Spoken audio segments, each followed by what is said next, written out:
Jasper was sleeping in one of those Moses baskets, and I didn't realize it, but he'd woken up from his nap.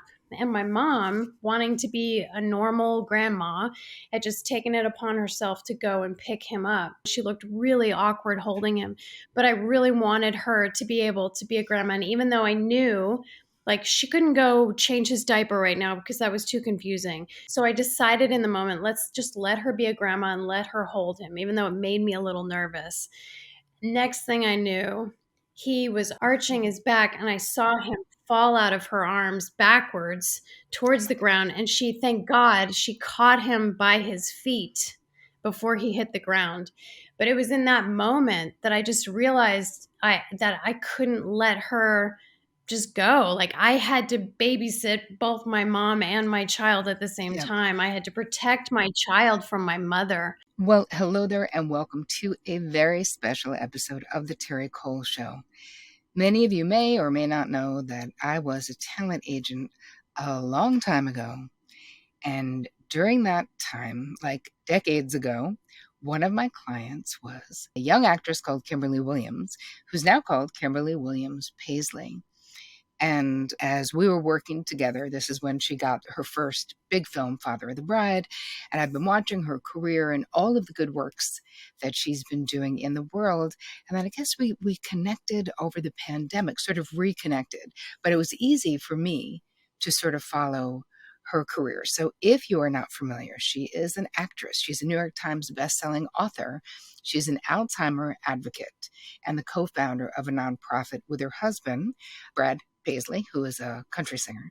They founded a nonprofit for food insecurity in Nashville, where they're providing food for lots of people. She's worked for many years. She does TV and film. She was in all the Father of the Bride films. She has something out right now with, it's called Doggone, opposite Rob Lowe. She did a Christmas movie with her sister Ashley. I know her as well. She was on a long-running sitcom called According to Jim with Jim Belushi for 8 seasons. But the thing that's so incredibly special about Kimberly Williams-Paisley is that she has remained such a decent person, and giving back has always been an incredibly big part of her platform and what she does. So she wrote this amazing book in 2016 about her mother's struggle, her fight with Alzheimer's, called Where the Light Gets In, Losing My Mother Only to Find Her. Again, it was the New York Times bestseller, and really gave so many families permission to ask for help. And it really became this incredible resource. Every single year, she has an annual party in Nashville. It's a dance party called End Alts, so for Alzheimer's. And with Kim, if you don't follow her on Instagram, you should, because her joy and her sunshine is infectious. The reason I wanted to have her on the show, besides to highlight her very illustrious career, is that her goodness has remained the same. And her giving back, just her decency, hasn't changed in all the years. I also think she looks the same and looks amazing. We were talking a little bit in the interview about aging, but to me, I feel like she looks, she doesn't look like she did when she was 13, which is when I met her, but she still looks like she's in her 30s to me. Anyway, I hope that you guys enjoy this sort of coming home interview with Kimberly Williams-Paisley as much as I enjoyed this conversation with her. I'm so excited to welcome Kimberly Williams-Paisley to the Terri Cole Show. Hi, Kim.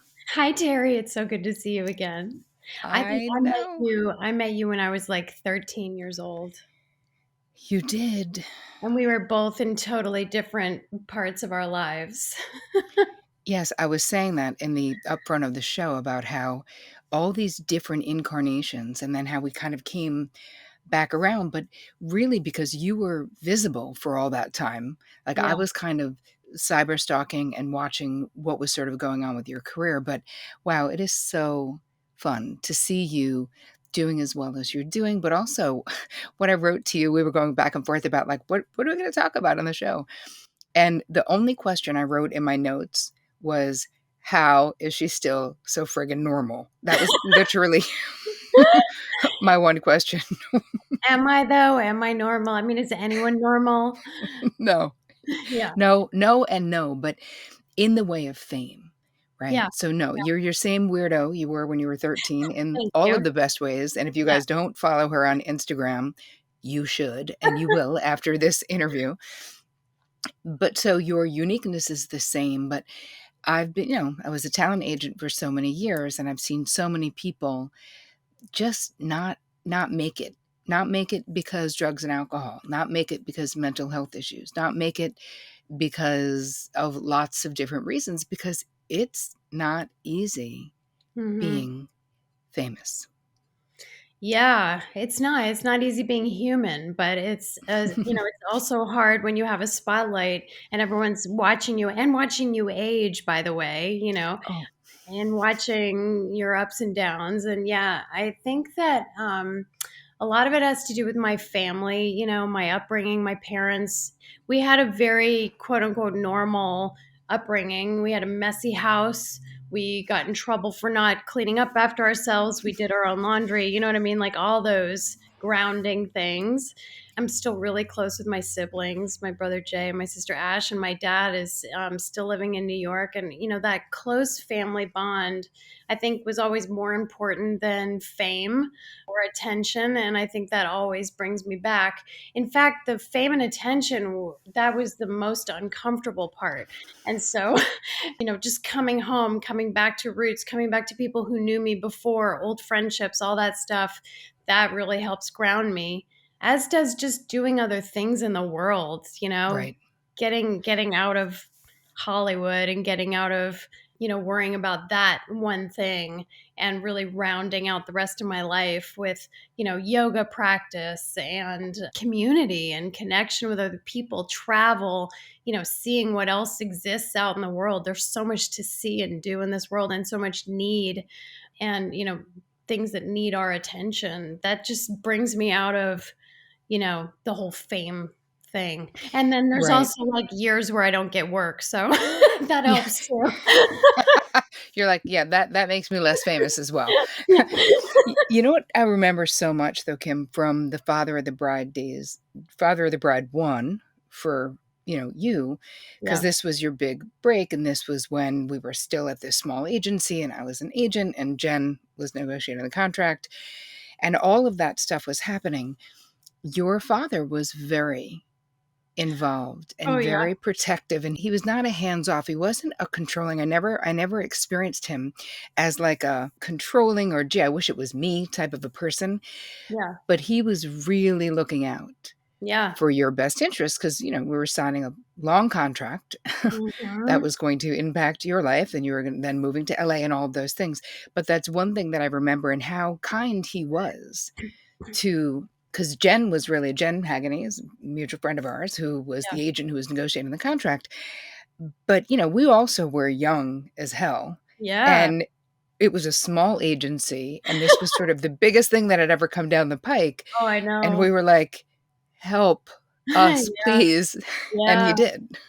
Well, I don't know if he knew what he was doing either. Nobody did. That it was such like shot out of a cannon moment. I was grateful for that because I was 19 and to, all of you guys helping and supporting and nobody was taking advantage and that was really wonderful. And I Right. got lucky that way because it could so often be the other way around. Oh, yeah. I feel like, though, we attract people we're kind of like to a degree. And I feel like, Hmm. we were all decent people. We still are. And we all wanted the best thing for you.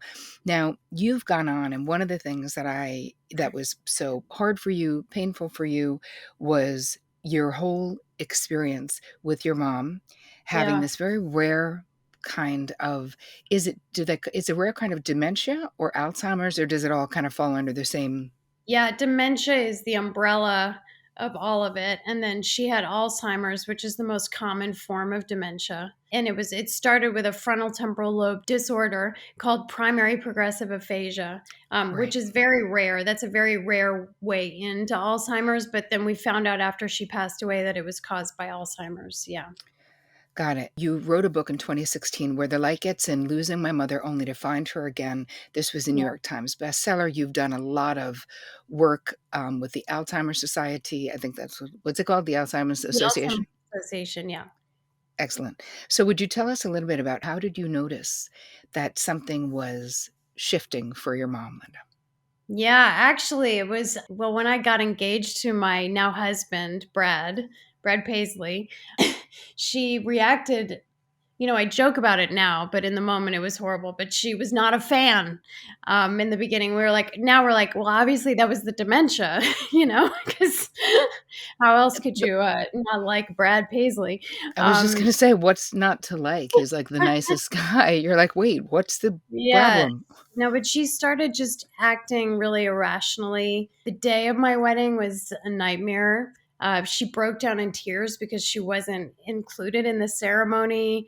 So Mm, we gave her a passage to read. I mean, this was not really characteristic of my mom, but it right. had started happening. My mom was very intelligent. She was a fundraiser for the Michael J. Fox Foundation for Mhm. Parkinson's research. She was really vibrant, and then all of a sudden she was just having these very emotional, sort of manic episodes. And it was at my wedding when we gave her this passage to read, just a spur of the moment. She read it through, and then she got up to read it out loud during the ceremony, and she couldn't get the words out. She just was stuttering, and that was the first time looking back that all of us went, huh, that's something's really off. And, then of course, when we got the answers, then the clear picture came into view. But she went through 11 years battling with it. It was brutal, changed the whole family system, the family dynamics, my functional childhood just sort of crumbled. Yeah. And she But didn't want you to tell anyone. So part of the pain was that she wanted you guys to keep it a secret. So how was that for you? that was awful, and that's why ever since then I've been shouting about it and talking about it and wrote a book about it, and all of these things that she didn't want me to do in the moment. But when I look back at who my mom was, I think in her rational mind she would have absolutely supported the decisions I've made about that, because you have to talk to people about it. You have to Mm, have community. You have to ask for help and get help, because it's such a brutal disease. There's no graceful way to do it. There's no right way to do it. And every case is different. But there are right. people that have been through it that know. And so I talk now about all the mistakes we made. We first of all didn't ask for help. We let stigma get in the way. We let my mom drive for way longer than she should have driven. My dad, it was really hard to pay attention to him as the primary caregiver. And I was a long distance caregiver because I was having my kids.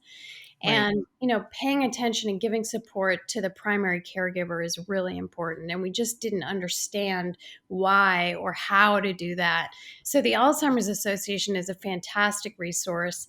Also, raising money. I've been going out, and we have an annual fundraiser here every year, a dance party that's just so much fun, and just getting together and actually finding joy. The night that we had it in November, my son Jasper came up to me, and everyone was dressed up in 90s. We all dressed really retro, and he came up to me in the middle of the event and he said, Mom, this is such a happy night.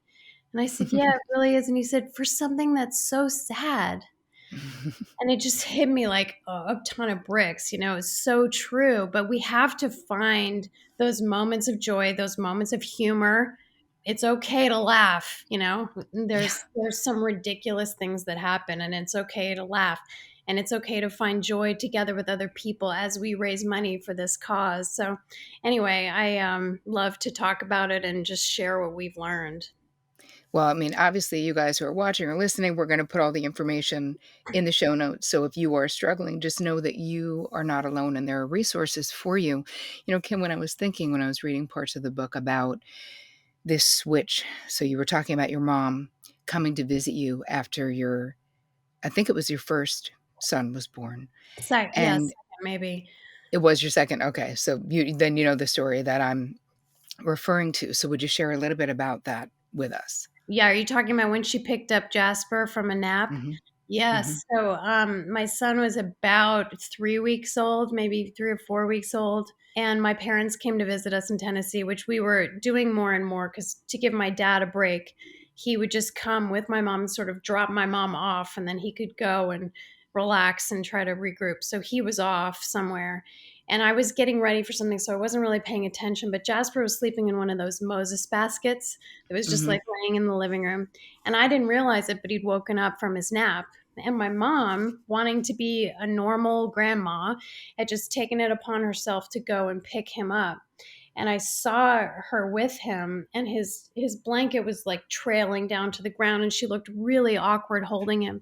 But I really wanted her to be able to be a grandma. And even though I knew like she couldn't go change his diaper right now because that was too confusing, she couldn't give him a bottle or get anything out of the fridge for him because that was too confusing for her at the time. So I decided in the moment, let's just let her be a grandma and let her hold him, even though it made me a little nervous.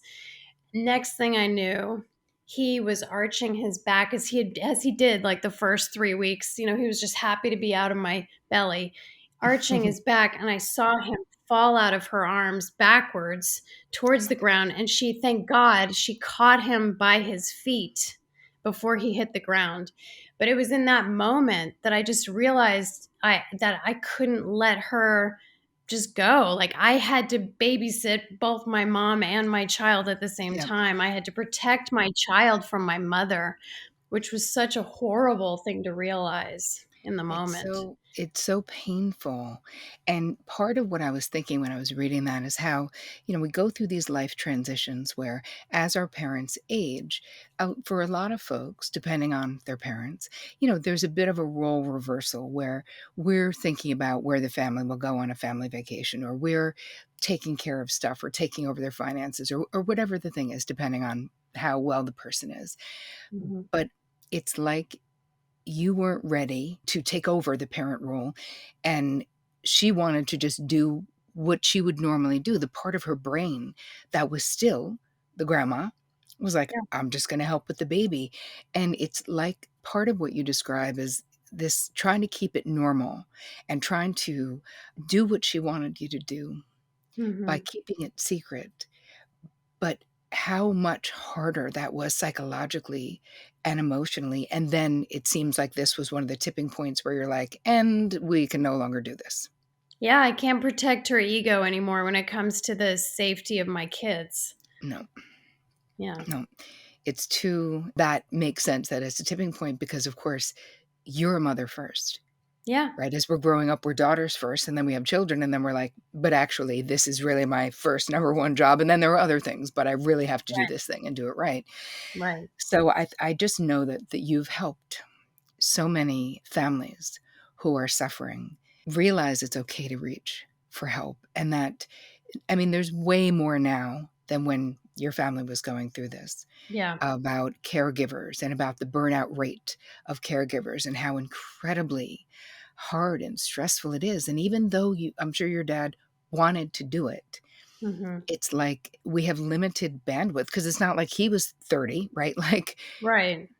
he's had his own aging that was happening, Yeah. and I think that probably one of the biggest takeaways, hopefully, the book, which was a New York Times bestseller, lots of people loved it, and that you lessened the suffering of so many people who were like, "Oh my god, I'm here right now. I don't know what to do right now, Yeah. but now I do," and that it Yeah. is okay to ask for help, you know? Thank you. Yeah, I mean that's really important. And the other thing that's important is to have these conversations with your loved ones before anything like this happens. And just say, what would you like for your care? If you can't take care of yourself, what do you envision? How do you envision that? And also, how can we save for that financially? Just in case. Things like that are just really important. But the other thing that I came to, Terry, is that I could find a new relationship with my mom, and that really was a crucial part of healing for me. When I was picturing my mom as the ghost of the person she used to be, that was torture because I was trying to hold on to someone that just did not exist anymore. That person wasn't there. But when I was able to make my mother my teacher and understand that she's living in the moment and I can learn from that and I can love this new person in front of me, then that was magical because I realized we could still share love with each other. And I could delight in the fact that every time I walk in that room, her face lights up, Right. and that she still has moments of joy, that she still has moments of humor, and that was a constant daily practice. And I'll say some days were easier than others. Some days that ghost came back and haunted again, But Mhm. it was the best when I could just erase all that and embrace this new person in front of me, and we were able to share some great things. And my kids were able to have, my oldest especially was able to have a great bond with her, because she had this different kind of energy as someone who is socially uninhibited, who Mm. isn't aware of what's really happening. She was able to actually really relate to my toddler at the time, and giggle and find little joy in simple things, and that was actually a gift. It's amazing though, with that process that you're talking about being like, "Okay, it's not this anymore, Yeah. but I will find sort of the nuggets of joy and the wisdom and the beauty in what is," right? I could Mhm. either pine for what was forever, but that really does require a certain mourning process where you're like, "I Yes. must release this way our relationship was organized in this person who she was, to Right. be able to have the bandwidth to love and accept what's happening now." Yeah. And the other tricky part with that, for anyone that's dealing with a parent with some unfinished business, right? We all have business with our parents, things that we haven't worked out or whatever. And realizing, like, okay, my mom daughter stuff is mine to work out, because we're never going to come to an understanding about our issues. She's never going to have this aha moment of like, oh, maybe I was this or that. It's all about acceptance, really, when that person is there but not there. And I've got to find my own source of healing, and for me, Right. it was through that, and then just working out my mom issues on my own, Mhm. because it wasn't going to happen with her. Right, but what's amazing is that you can. That's Yeah. the beautiful thing about a therapeutic process, is that Right. we don't actually need the other person, because what we're Right. doing is tending to our own original injuries of what happened and what didn't happen. But then I can see how it would be complicated to also simultaneously sort of be building this new relationship with your mom the way that she was as she was profoundly impacted by the disease. Right. Right. Complicated, but amazing that you can Yeah. actually do it. Yeah. All right, I want to switch gears a little bit. Yes. So, you've had a long and illustrious career. You've done everything from TV to, and you're still right now. I see you all over the place. You're doing a Netflix movie. I was like, oh my God, she's doing a movie with Rob Lowe. I was dying. And so many people, Goldie Hawn and Kurt Russell, and then you did a Christmas movie with your sis Ashley that I Yes. saw. I was literally like taking pictures of the TV. I was like, that's so exciting. So you've continued sort of working, but you had this long running TV show, according to Jim, Yeah. with Jim Belushi and others. How long did that run? And my question is, because I know that that's a grind, like, how was it doing a long running television show? Can you tell us a little bit about that experience? Yeah, that's such a great question. The show ran for 8 years. I left after 7. So that tells you a little bit about the grind. It's funny though. I mean, now it's been like 15, 14, or 15 years since I left that show.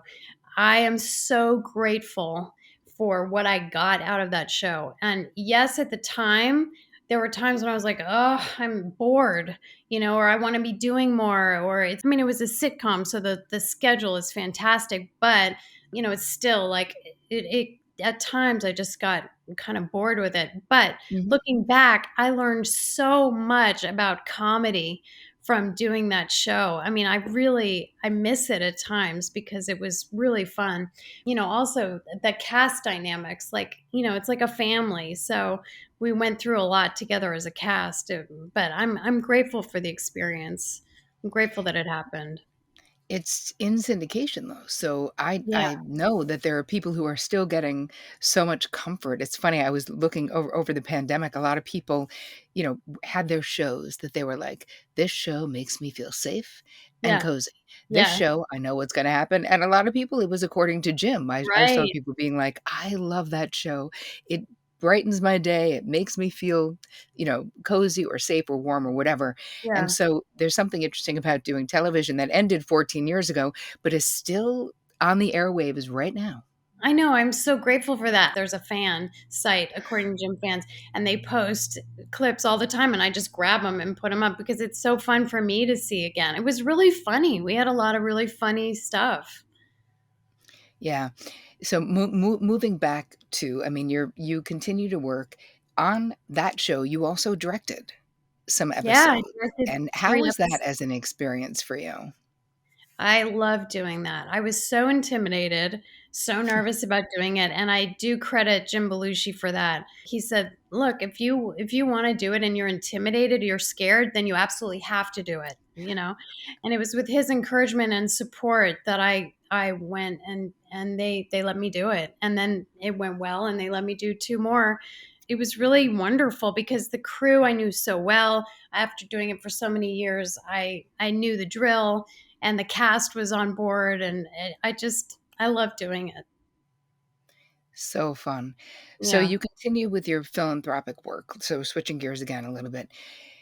It seems like you're always sort of doing something philanthropic. So, and I know that in I think it was in 2020 that you and Brad opened a free referral-based grocery store called The Hmm. Store. Yeah. And this is in Nashville, yeah? Yes. So tell us a little bit about this nonprofit and how folks can donate to it and support it and what how it came about. Why this? Yeah, this was a model that we saw in Santa Barbara. We were in Santa Barbara for a Thanksgiving, like, I mean, probably 6, 7 years ago, something like that now. And we went to this place called Unity Shop in Santa Barbara. Unity Shop is similar to the store. It's a referral based grocery store where people can go in and they can choose what they want for their families. So the woman who ran it, Barbara Tellefson, she explained to us at the time, things like soup kitchens or even Toys for Tots. People are getting handouts, and it's not necessarily what they want or what they need. And there's not that dignity of being in a power position to make a Mm, choice for yourself and for your family, or let your kids see you in a power position. And we just were really struck with the model, and our kids loved it. They were bagging beans, and they were stacking shelves, and they were checking people out. And, Brad was the one who said, "We've got to do this in Nashville." So we took that basic concept, and it took years to get it going. Starting a nonprofit is no joke. mhm. But we partnered with Belmont University here in Nashville. They've been a fantastic partner. And we got a piece of land from them that they rent to us for like $1 a year. And we built from the ground up. We built this great grocery store. And all of those ducks were lining up. We wanted to have a nice easing into the model, and make sure everything was good before we fully opened our doors. We opened like this little tiny opening a couple of weeks or a couple of days before the tornadoes hit Nashville. My God, So we were right. open for like less than a week, and all of a sudden this disaster hits. And so we're like, okay, well, let's do disaster relief. So we start doing that immediately. And then of course, like 2 weeks later, the pandemic hits. And so we have to close our doors to the model that we were going for, which was to let people come in and shop because no one was allowed to come in and shop.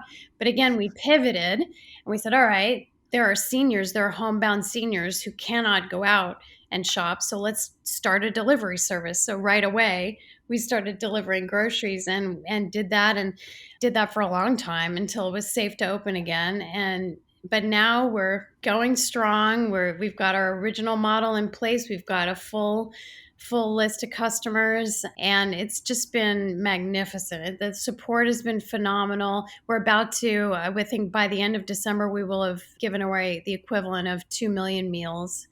So Amazing. it's really exciting. The need is huge. So already we're looking at scaling the model and expanding, and we'd love to do that. We've got a full staff. We've got really dedicated volunteers. And if you want to donate, you can go to thestore.org, and we'll take financial donations. We have an Amazon Smile account that's on there that you can link to. We always need like diapers and things like that, dog food. We've partnered with really great farmers, so it's really important to us that people come into the store and they see fresh produce, because so many of these people live in food deserts, and don't have access to fresh food. So there is somewhat of a limit to how many items someone can take out of the store because we want to be able to serve all our customers. But produce is free. So a lot of times that doesn't count toward how many other things they have that they've Hmm. taken. They can pick as much fresh fruit and vegetables as they want. So amazing, and involving local farmers and involving other people Yeah. in the process, and again, you're taking away a stigma. It's like it's so interesting. I see this theme throughout a lot of the work that you do, where removing this stigma so that people feel empowered and they're supported, but in a way that there's not shame. Yeah, exactly. Exactly. And then I'll never forget when I was at Unity Shop volunteering once and I saw this woman who was a customer who was wheeling her cart down the aisle and she saw my kids at the checkout and her face lit up and she said, "Oh, I used to bring my kids here to volunteer when they were little." And I realized the volunteer was now a customer and there was no shame. She was just delighted, like, "Oh, isn't that sweet? I did that with my kids, you know?" Right. I thought that's fantastic. Yeah, we're all in this together. And we're one more, whatever, tornado, pandemic, loss of a job away from being in that position. Yeah. So, let's just help each other and be in it together. I love, love, love it. All right, I have a question for you that I ask most people on the show.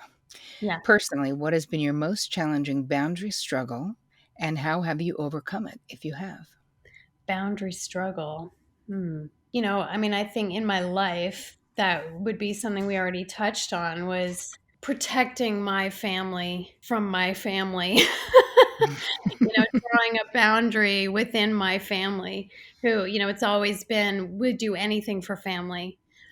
But then when I became a mom myself, it's, well, yeah, but I got to draw my boundary for my kids and protect them. So I think that would be it. I think it would be that the whole saga with my mom and my dad. Mhm. So, so beautiful. Oh, Kim, this was so nice to see you again and to have you on the show. I so appreciate you. I love all the good work you're doing in the world. We will make sure to include all the links in the show notes so folks can hopefully generously give to the store and help each other out. But I just want to say thank you, thank you, thank you. I really appreciate you. Thank you, Terry. It's so good to connect with you again. And thank you for all the great work you do too. I love your podcast and I'm so glad that you're out there talking. Aw, thanks, pal.